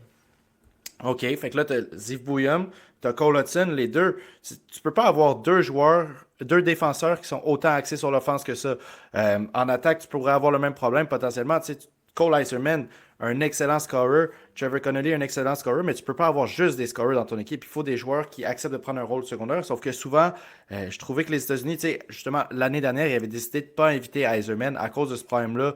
Justement, donc je pense que c'est une équipe que globalement, ceux qui font l'équipe, les coachs, ont quand même une bonne vision de ça. Puis j'ai confiance que si ces joueurs-là sont invités, c'est que c'est des joueurs qui, justement, dans le camp d'entraînement, ont montré cette volonté-là de se mettre dans des rôles potentiellement plus secondaires dans certaines situations, de ne pas essayer d'être le star de l'équipe. Puis j'ai vraiment hâte de voir parce que, on parlait de problèmes de Trevor Connolly. J'ai hâte de voir si il va avoir les mêmes problèmes qu'au U18 l'année dernière. Tu sais, en finale, c'était complètement. Il a pris une décision complètement de merde là, à la fin du match, il faut le dire, qui a mis une décision qui prend zéro en considération l'équipe. Puis moi, je pense que ça va être une bonne opportunité pour lui sur un stage plus gros, un tournoi encore plus important que le U18, de montrer que ça, c'est derrière lui, c'est l'ancien, que maintenant il a ses premiers pas en NCAA où ça se passe super bien, qu'il a fait son premier camp à LNH, on va voir un nouveau Trevor Connolly qui est capable d'être dominant offensif, mais qui est capable de ne pas oublier qu'il y a toute une équipe derrière lui, puis qu'il y a des matchs où ça va pas être Trevor Connolly contre Trevor Connolly, ça pourrait être des matchs où c'est James Higgins qui va aller mettre ces points-là, ça va être des matchs où c'est Ryan Leonard, c'est des matchs où ça va être Cole Iserman. Puis, important aussi de mentionner que justement, tu sais, il y a des joueurs là-dedans qui, en NCAA, jouent ensemble. Je pense notamment à Ryan Leonard et James Higgins. En ce moment, en NCAA, ça marche très, très bien. Donc, c'est des joueurs que si tu les mets sur une première ligne ensemble ou bien une deuxième ligne ensemble, on verra ce que ça donne avec les États-Unis. Il y a déjà cette chemistry-là. Puis, je sais pas s'il y en a d'entre vous qui ont vu certains des highlights. Je sais que nous, des fois, on s'en envoie avec Jules, mais c'est des joueurs qui, on dirait que n'importe quel moment, du match, ils savent où est-ce que l'autre est sur la glace. Donc, ils ont vraiment une longueur d'avance sur la défense adverse quand ils entrent dans la zone. Ils font des jeux de passes que c'est rare que tu vois ça, même à un niveau comme la NCAA. C'est vraiment des joueurs qui voient le jeu avant les autres. Puis, c'est ce que beaucoup de personnes disaient, tu sais, avec James Higgins en NCAA. Pourquoi est-ce qu'il y a beaucoup de personnes qui disaient, hey, surréagissez pas à son. Là, ça s'est amélioré, mais tu sais, au début de la saison, la production était un peu plus lente. Les gens disaient, hey, surréagissez pas à ça, c'est que des fois, on dirait qu'il est trop en avance pour ses teammates. Puis là, on va le voir dans un setting où il y a beaucoup de joueurs qui lisent le jeu autant rapidement que James Higgins. Donc, je pense qu'on pourrait vraiment le voir s'établir comme justement hey, un premier choix au repêchage à ce tournoi-là. Puis, en défense, justement, j'ai soulevé le problème il y a beaucoup de défenseurs qui vont devoir accepter, en fait, beaucoup de défenseurs, deux, qui vont devoir accepter que c'est le niveau offensif, l'offense est assez forte pour s'en occuper. Donc, ils vont devoir peut-être justement prendre des. J'ai hâte de voir notamment Bouillum là, dans un rôle peut-être un peu plus défensif parce que c'est ce qu'on veut voir de lui. Yves Bouillum, si il veut être un top dans la LNH, oui, son côté offensif va être important, mais c'est un grand joueur. Il faut qu'il amène ce physique-là et ce côté un peu plus shutdown aussi, là, sans être le shutdown guy. Mais je trouve qu'il y a quand même une balance pas si mal entre l'offense et la défense dans leur défense. Ça fait une drôle de phrase, là. Mais tu sais, je pense notamment à des plus petits noms comme A.J. Emery et Adam Kleber, que, écoutez, 100% transparent, c'est pas les joueurs que j'ai le plus vu jouer l'année dernière, mais quand même, on m'a envoyé des clips, j'ai des collaborateurs. Tu sais, s'il y en a qui ont regardé nos vidéos sur le repêchage l'année dernière, j'avais la première ronde qui était venue, qui nous avait parlé de Adam Kleber. C'est des joueurs qui ne seront jamais la star d'une équipe, mais qui peuvent vraiment, vraiment, vraiment récupérer en termes de défense pour les erreurs que potentiellement un Cole Hudson ou un Ziv Williams pourrait faire, ou bien pas nécessairement les erreurs, mais tu sais, le flair un peu plus offensif. Si tu mets un Ziv Williams ou un Cole Hudson avec un Kleber ou un Emery, ce gars-là va vraiment pouvoir, lui, rester plus safe, laisser l'espace au défenseur offensif qui a besoin pour créer cette offense, puis récupérer ça un peu. Fait que j'ai vraiment hâte de voir à quel point ça marche, mais c'est une équipe que si tout marche, c'est le type d'équipe qui, justement, va pas faire des blanchissages, mais pourrait te battre 6-3, admettons. Là. Ouais, je suis d'accord. Mettons, Bouillum, ça va être c'est ça. Ce qui est intéressant et un peu mélangeant peut-être en ce moment, comme on est à un moment où est-ce que les lignes sont pas vraiment faites. Ouais. Donc, c'est difficile de vraiment prédire où est-ce qu'ils vont être. Tu sais, Higgins, il pourrait vraiment être premier centre comme il pourrait être troisième, quatrième. Je veux dire, Mhm. l'année passée, 22 points en 7 matchs dans le U18. Higgins est vu comme le premier choix depuis quand même longtemps en 2025. Mais là, cette année, il y a vraiment des joueurs qui peuvent pousser pour être premier choix, dont un joueur du Canada qu'on va parler bientôt. Mais moi, je pense que c'est dans ce tournoi-là qu'il doit se prouver, Higgins, qui doit montrer qu'il y a la coche pour Mais, être le premier choix overall et que c'est une erreur de ne pas le prendre. mais Parce c'est que ça. il joue bien avec Boston College, comme tu l'as dit, avec Ryan Leonard, Perrault. Il y a déjà une connexion. Son coup de patin est tellement fluide. Sa vision du jeu euh, est vraiment très excellente, là, on doit dire. Comme tu dis, moi je trouve que des fois, du peu de matchs que je l'ai vu, là, je dois avouer, mais j'ai vu deux, trois matchs de lui avec Boston College. Et c'est juste, la plupart du temps, je trouve que c'est ses coéquipiers qui sont pas capables de finir les jeux. Je trouve que c'est lui qui va avoir vu le jeu ou qui va le créer et que ça va juste pas finir, donc ça rentre pas dans le but. Ou ses tirs il a pas encore vraiment retrouvé sa touche de marqueur. Euh, mais des fois, ça prend une petite étincelle et ça repart. Puis j'ai bien hâte de le voir parce que je pense qu'il pourrait être premier centre des États-Unis. Là. Puis c'est ça qui est autant excitant avec un tournoi comme ça aussi. Je me suis, tu sais, d'habitude, en fait, pas d'habitude, mais il y a des années où le choix de numéro un est pas autant clair. Puis c'est ça, je trouve, qui rend le tournoi autant excitant aussi quand justement, tu as plusieurs joueurs qui sont un peu là, qui pourraient vraiment se démarquer puis prendre cette place-là. Puis là, cette année, en plus, je me souviens juste l'année où on avait Mishkov et Bedard.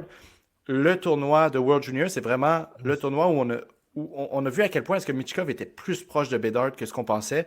Puis là, finalement, à cause de plein de facteurs, Michkov tombe septième. Mais quand il arrive dans la LNH, effectivement, peut-être qu'il est moins loin que Bedard que ce qu'on pensait. Puis là, écoutez, il y a plein de facteurs. Je ne dis pas que Michkov va être meilleur que Bedard. Je pense que Bedard est mal entouré à Chicago. Un peu le même problème qu'on voit avec James Higgins en NCAA. Ses coéquipiers finissent pas. À la fin de la journée, Bedard, c'est un joueur de plus de 100 points autour duquel tu peux bâtir une franchise. Mais Michkov est moins loin que ce que pas mal de personnes pensaient. Puis la première fois où est-ce qu'on a vraiment pu voir ça sur la glace, c'est au World Junior. Moi, je me souviens, leur année, ça avait été le World Junior un peu n'importe quoi à cause de COVID, on ne savait pas si ça allait Mhm. se passer ou non. Mais dans les matchs, ou même il a été coupé. C'est-tu le World Junior qui n'a pas été fini, celui-là? Il y en a eu un qui était l'hiver, ça avait été fini à cause de la COVID, et C'est ensuite ça. il y avait eu celui de l'été. Ouais, c'est ça. C'est celui de l'hiver, je pense, où justement on avait Ouais. vu une Mitchkov qui était autant compétitif que Bedard, qui amenait autant offensivement. Fait que, tu sais, cette année, bon, là, on va, tu sais, vous avez deviné que la première équipe, c'est Canada, donc on va rentrer là-dedans, mais il y a trois noms là-dedans que, c'est dépendamment, c'est sûr qu'il y en a qui vont avoir des opinions différentes, mais ces trois noms-là, donc James Higgins, Matthew Schaefer, puis Porter Martone, c'est des gars qui sont numéro un sur certaines listes. Donc, c'est vraiment un Ouais. tournoi où on va voir à quel point est-ce que le calibre est différent, ces gars-là. Ben, c'est ça. Passons au Canada. Ouais. Je veux dire, premièrement, je vais commencer au filet. Carson Bjarnason, Carter George, Jack Ivankovic. Ce que j'aime, c'est que c'est trois gardiens de trois drafts différents. Ivankovic, c'est cette année qui est repêché. George, c'était l'année passée. Il a très bien fait au U18. Puis Bjarnason, ben, ça fait 2 ans qu'il roule sa bosse. Et là, je pense qu'il va avoir le rôle de starter. Euh, c'est Canada. Donc, on pourrait parler de chaque joueur encore une fois. Tu sais, on pourrait faire 20 minutes sur chaque joueur, là, si on voulait. Euh, Est-ce qu'on va parler des décisions étranges de Hockey Canada? Oui. Je pense que, comme à chaque année, il y a toujours des noms qui sont laissés de côté, puis des noms qui sont pris, que tu fais comme Ah, OK, étonnant. Euh, je- Moi, mettons, je vais penser juste à Michael Missa puis Beckett Seneca. Je veux dire, Michael Missa, c'est le meilleur pointeur et scoreur de la Ligue de l'Ontario, qui est techniquement, ben pas techniquement, mais qui est supposément la meilleure ligue du Canada, et tu Mhm. l'invites pas. Je trouve que c'est très étrange. Il est même pas invité au camp. Je trouve Ouais. que c'est très étrange. Beckett Seneca, il rentre, il va, finalement, il est invité à cause d'une blessure d'un joueur, arrive au match contre le U-Sports, domine, et il est pas pris. Euh, et et là, je vais dire, moi, je l'aime, Cole Baudouin. Je l'aime, c'est un gars que, même, on s'en parlait l'année passée, moi, je pense qu'il y a un plus gros plafond que certaines personnes voient en lui. Moi, je pense que c'est middle six et qu'il y a un cas pour être top 6. Mais je peux pas défendre Michael Missa ou Beckett Seneca derrière Cole Baudouin. Je pense que c'est juste des points qui ont. En tout cas, là, je veux parler juste des joueurs pas invités là, avant de rentrer Ouais, dans ouais, ceux ouais, qui ont ouais, été ouais. invités, mais je trouve ça très, très, très étrange. Tu Mhm. sais, c'est juste, on parle de Zane Parek aussi, là. Je veux dire, c'est des top joueurs du Ouais. junior au Canada, puis ils sont pas invités. Ouais, puis moi, ce que j'avais vu justement sur X quand je regardais ce que les gens disaient, c'est que là, en ce moment, tu as une stratégie, on dirait que le Canada arrive, puis ils disent, hey, on veut une troisième ligne qui est greedy, puis Ouais. qui peut genre vraiment déranger la première ligne de l'autre équipe. Sauf que potentiellement, tu prends juste des noms non invités. Puis tu sais, même des joueurs que je suis moins fan, dont Andrew Christos, tu peux pas dénier la Mhm. performance qu'il met dans sa ligue en ce moment. C'est des numéros historiques. Il y en a tellement là, de joueurs que c'est comme ça que tu mets ça sur une troisième ligne, jusqu'à des équipes contre, comme tu sais, la Finlande, ils vont dominer leur première ligne de cette équipe-là. Là. Tu sais, tu fais une ligne Seneca, Misa et puis Crystals ou bien un autre des noms, cette ligne-là va être meilleure que la première ligne de beaucoup, beaucoup des équipes de ce tournoi-là. Fait que, tu sais, c'est ça qui est surprenant, c'est que oui, sure, tu veux de la grid sur ta 3 4e ligne parce que traditionnellement dans le hockey, c'est comme ça que tu builds une équipe. Mais si tu peux avoir une équipe où tu as 3 premières lignes dans tes lignes, 3 lignes qui ont le niveau pour être une première ligne sur une autre équipe, pourquoi est-ce que tu ne ferais pas ça? Ça serait de la domination totale, puis c'est un peu un potentiel gaspillé à mon avis. Surtout quand tu as des joueurs, comme Jules, tu l'as dit, Beckett Seneca, quand il est arrivé au camp, il s'est prouvé les 2 dernières semaines où il a joué dans sa ligue, ou quand on pensait pas qu'il allait être au camp, il a prouvé, il a surperformé encore plus. Il a tout fait pour montrer si c'est un joueur qui avait envie d'être là. On regarde les interviews. Puis c'est même pas comme si c'était un problème. Dans le sens comme les États-Unis, ah, si Zane Parek avait été américain, peut-être qu'ils l'invitent pas parce qu'ils ont déjà ce upside-là offensif en défense. Quand tu regardes le Canada, oui, sure, Oliver Bunk amène un petit peu d'offense. Molendyk, c'est un bon défenseur offensif. Schaefer peut amener cette offense. Mais ils n'ont pas de défenseur purement offensif. Donc, est-ce que ça a vraiment ruiné toute la stratégie de l'équipe d'en avoir un? Puis c'est vraiment la qualité des joueurs qui sont laissés de côté. Tu sais, à la limite, si on avait des Seneca, des Riley Hyde qui étaient dans l'équipe, on Riley pourrait Height, comprendre. ouais, ça j'allais dire. Oui, on Riley Height, pourrait. TJ Ginla, Matthew Wood, C'est ça. Greentree, tu sais, Hage, je veux dire, Barlow, moi j'aurais pensé que Barlow était là parce que c'est un 19 ans et parce Ouais. que Barlow est un joueur qui peut jouer sur un bottom six. Et Mais avoir ce rôle-là, cette responsabilité-là, fait que ça m'étonne énormément. Yakemchuk, moi je l'aime bien. Je l'aime bien, là, Yakemchuk. Il a 19 ans, c'est son année, sa dernière année pour jouer dans l'équipe Canada. Il est pas invité. ouais. En tout cas, c'est Ouais, puis vraiment, ce qui est surprenant, c'est que tu sais, à la limite, il y a beaucoup de ces joueurs-là que tu peux dire, OK, au moins, tu sais, ils ont une bonne saison cette année. Peut-être que nous, on aurait fait un choix différent, mais il y a des choix dans l'équipe en défense et en attaque que moi, il me faut un peu gratter ma tête, là, si on traduit l'expression en anglais. non, hein, On complètement. pense à un Tanner Howe. Moi, l'année dernière, le Tanner Howe, je ne sais pas si dans les épisodes que j'ai fait plus long sur le repêchage, j'en ai parlé, mais c'est un joueur que j'aimais beaucoup. Je trouve que c'est un excellent joueur de support.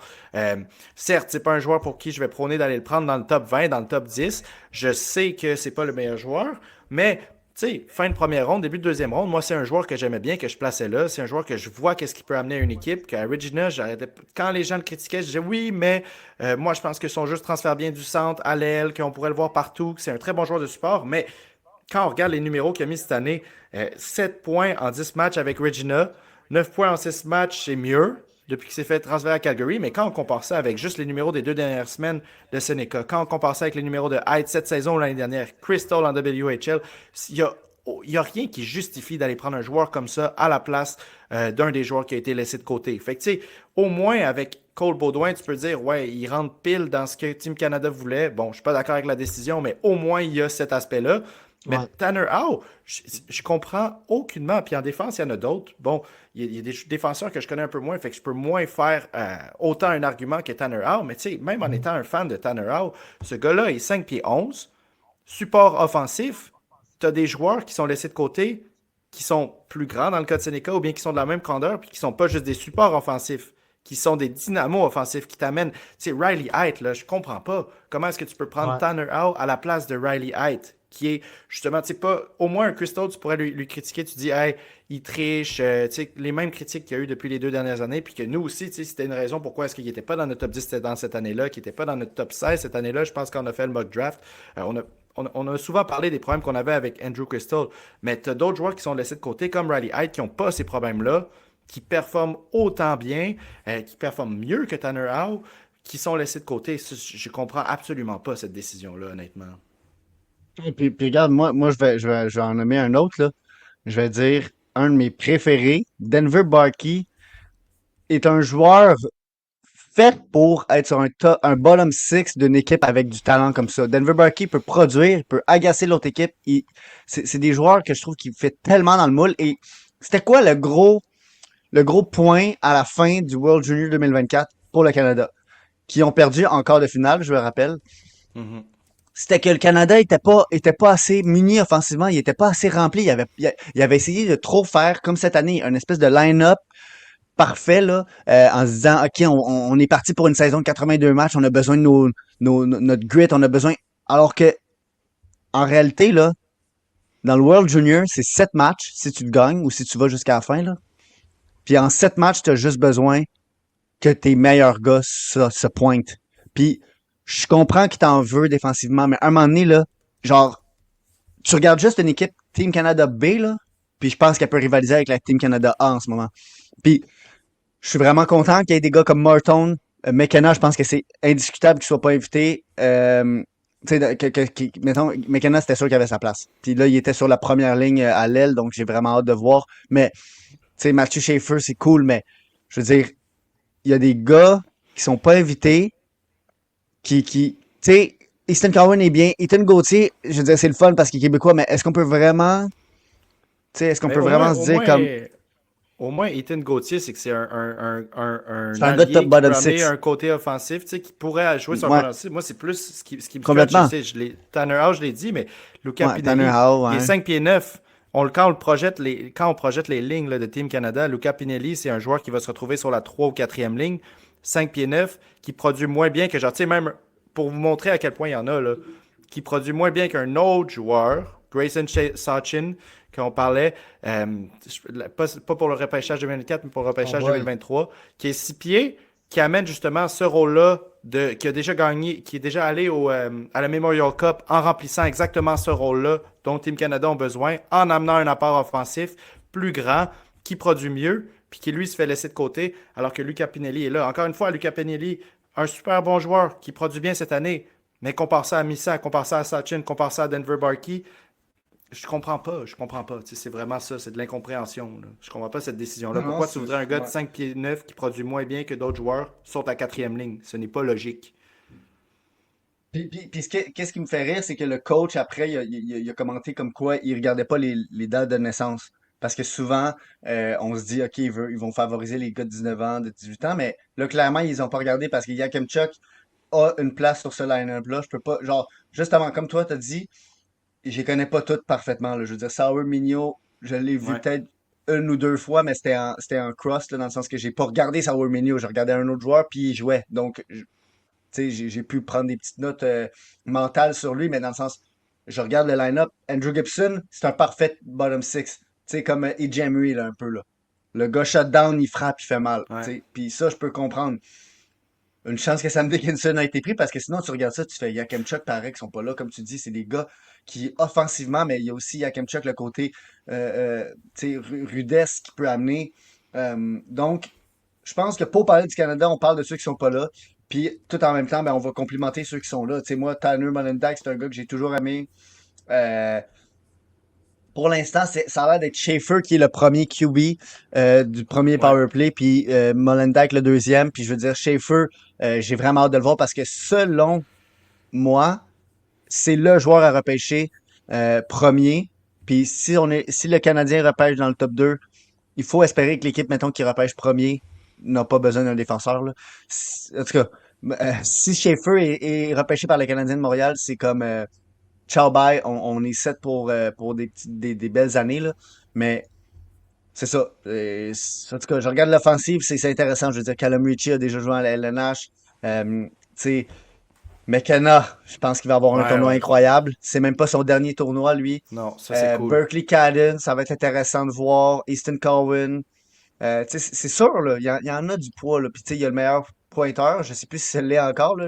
En le disant, j'ai comme fait, c'est-tu le meilleur pointeur encore, mais Catafort, pas du tout. Ça l'est plus vraiment pantoute, mais Catafort, tu sais, ça a été le meilleur pointeur l'année passée et il a une saison vraiment incroyable en ce moment. Donc, c'est sûr qu'on peut pas rien enlever aux gars qui sont là. Je veux dire, les gars qui sont là, c'est quand même dans le top peut-être 30-40 joueurs de leur âge Ouais. du Canada. Donc, c'est tous des joueurs avec un excellent sens, tu sais, pas du jeu, mais du hockey. Là. C'est les meilleurs joueurs. Donc, on peut pas bête contre eux, mais je pense qu'on aurait pu avoir une équipe encore plus puissante. Puis c'est ça, moi, je trouve ça étrange parce que l'année passée, l'équipe Canada ont fini vraiment pas à l'endroit où est-ce qu'ils voulaient être. Et la grande critique, c'était il n'y avait pas assez de force offensive, il n'y avait pas assez de push. Et là, t'enlèves des gars comme Crystal, t'enlèves des gars comme Seneca, t'enlèves des gars comme Riley Haight, comme TJ Ginla. T'enlèves de l'offense, t'enlèves des buts, t'enlèves des points. Moi, j'ai bien hâte de voir. Ben, tu sais, on les met premiers parce que Canada, c'est comme à chaque année, c'est ça les expectations. Mais on dirait que je regarde ça puis je me Ben, dis, il y a un case pour qu'il y ait deux, trois équipes qui peuvent leur faire mal vite. Là. ben, c'est ça. On dirait qu'ils ont build une équipe pour. Tu sais, ce que j'avais vu aussi, Alain, j'avais vu quelqu'un qui disait on dirait qu'ils voulaient laisser une chance aux autres. C'est qu'en ce moment, ils ont une équipe extrêmement Mm. solide, avec des joueurs qui amènent plein d'aspects différents, mais qui, justement, tu sais, si Team Canada se faisait battre par les États-Unis ou bien la Suède, ça serait pas un énorme choc, là, comme on dit. Là. C'est une équipe Non. qui aurait pu être vraiment plus dominante que ce qu'on pensait. Mais bon, tu l'as dit, on peut pas parler de Team Canada sans parler des joueurs qui ont été laissés de côté. Maintenant que ça c'est fait, parlons un peu de, tu sais, qui est là, ce qui va être intéressant à regarder. Je pense qu'il y a quand même des gros points forts. Tu l'as dit, c'est Mathieu Catafort. Bon, on va voir où est-ce qu'il joue, mais je pense que si on parle de bottom six pour une équipe comme Team Canada, c'est vraiment le joueur idéal. Il couvre énormément de glace. Puis sa bonne production qu'il a cette année, on peut aussi noter que ça a été avec Rimouski qui ont eu beaucoup de misère à se trouver cette année. Puis il a vraiment été capable d'être le leader dans beaucoup d'aspects de leur jeu. C'est un gars qui est capable de mettre la pression, de finir les jeux, de créer les jeux pour les autres. Puis tu sais, on parle quand même du MVP de la LHMQ l'année dernière. Donc vraiment tout un joueur, puis un peu le joueur idéal de bottom six que justement Team Canada cherchait. Sinon, as parlé des gros noms. McKenna, ça va être 2 ans. En tout cas, là, c'est le tournoi où il faut qu'il prouve que c'est un talent générationnel. Ce que je pense qu'il y a beaucoup de personnes qui sont en train de réaliser que seul l'est. Euh, et aussi en défense, on a la dynamique Sam Dinkinson et Oliver Bonk. C'est deux joueurs qui ont mené leur équipe extrêmement loin en paire ensemble l'année passée à la Coupe Memorial. Bon, ils n'ont pas réussi à aller jusqu'au bout, mais de prendre ces deux-là ensemble dans ma tête, c'est juste logique. Ils comprennent comment est-ce qu'ils marchent, ils savent quand est-ce qu'ils ont besoin de laisser l'autre y aller. Fait que ça me surprendrait vraiment pas que ça soit une des paires qu'on voit. Callum Ritchie, tu l'as dit, un peu à la Jet Luchenko qui est dans l'équipe aussi. C'est un joueur qui se fait prendre plus tard au repêchage, qui surperforme au camp LNH, puis qui là maintenant, tu sais, arrive, puis c'est un des gros noms de l'équipe quand à la base, quand on l'avait vu. Peut-être que c'est pas ça qu'on pensait, tu sais, quand on a vu qu'il serait repêché 27e. Il y a peut-être beaucoup de personnes aussi qui n'auraient même pas pensé qu'il serait là. Puis, un peu dans Je le peux te même dire, parce que cas.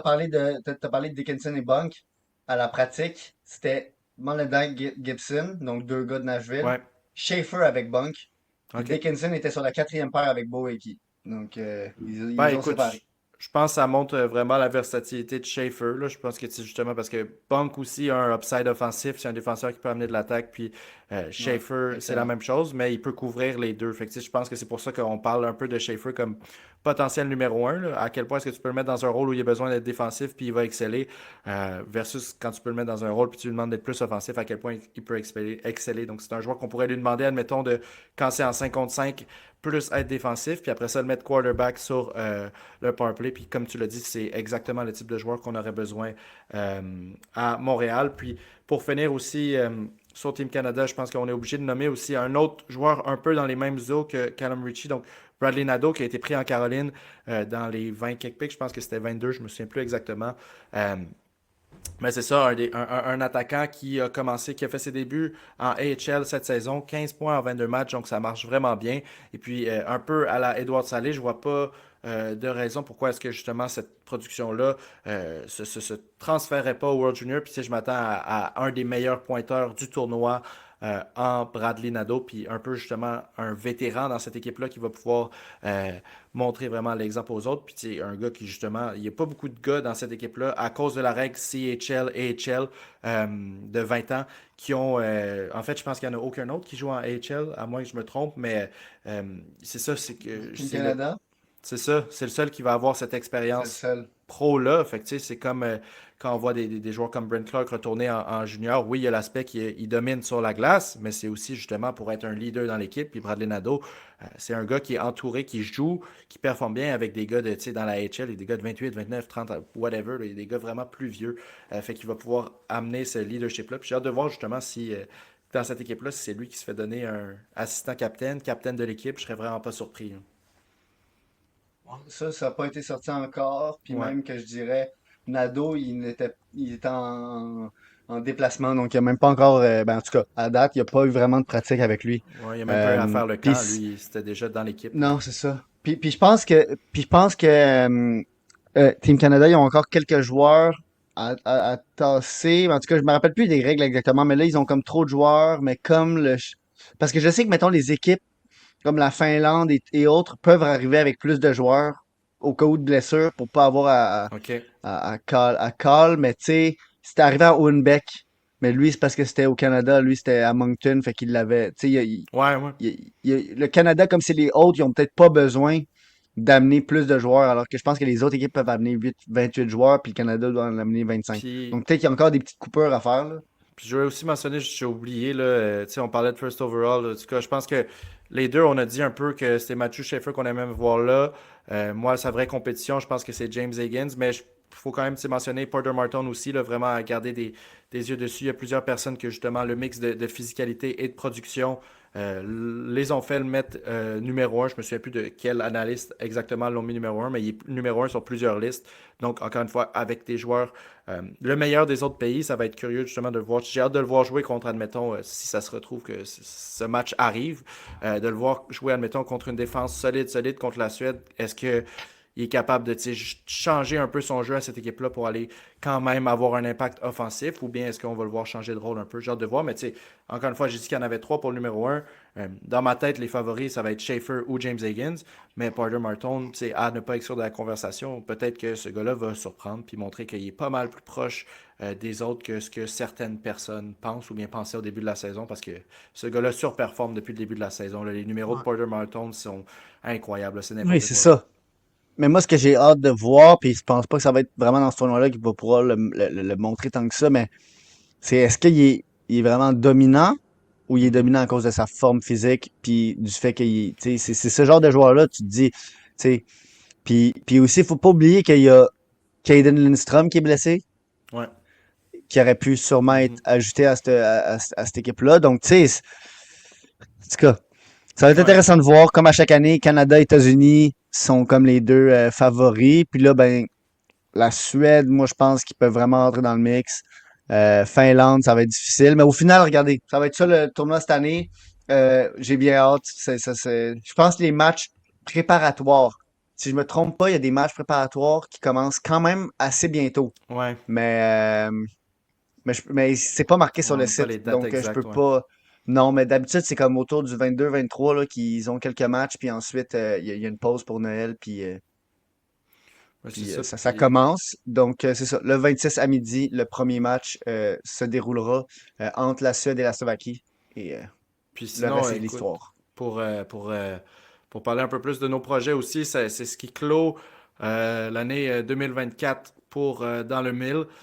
Écoutez, hein, une année avec beaucoup de changements, beaucoup d'épisodes. Puis, comme vous avez vu aussi, le lien va être dans la bio comme d'habitude. On a notre chaîne de Dans le Mille. Vous avez déjà un bon nombre d'analyses de prospects pour le repêchage 2025 sur la chaîne. Je pense 7 qu'on totalise en ce moment. Mais il va en avoir encore plus en 2025. On reprend les podcasts, les mardis soirs. Là, ça a été un peu plus irrégulier à cause de choses qui sont hors de notre contrôle. C'est la vie qui a fait que ça soit comme ça. Mais les épisodes n'ont pas été les plus réguliers depuis le début de la saison 3 de Dans le Mille. Mais là, en 2025, on reprend ça vraiment. On va parler de la LNH. Tantôt, tu parlais de Buffalo. Ça peut être un sujet intéressant d'épisode. Il y a tellement de choses que on n'a pas parlé. C'est ça qui est l'avantage d'avoir pris un peu plus de période entre les épisodes. Donc, attendez-vous à une année 2025 chargée pour Dans le Mille. Un retour en force, que ce soit pour les podcasts ou pour les analyses. Puis, je souhaite un bon temps des fêtes à tous ceux qui se sont rendus à nous avoir écouté parler pour 1h20. Je vous apprécie énormément. Ouais, Puis, on ouais. se retrouve en Merci beaucoup. 2025. Ben, c'est ça, comme tu dis aussi, on va souhaiter une année avec de la régularité. Exactement. Surtout de mon côté, on va espérer. On va On, espérer. on croise les doigts. Merci à tout le monde Ouais. d'avoir écouté, là.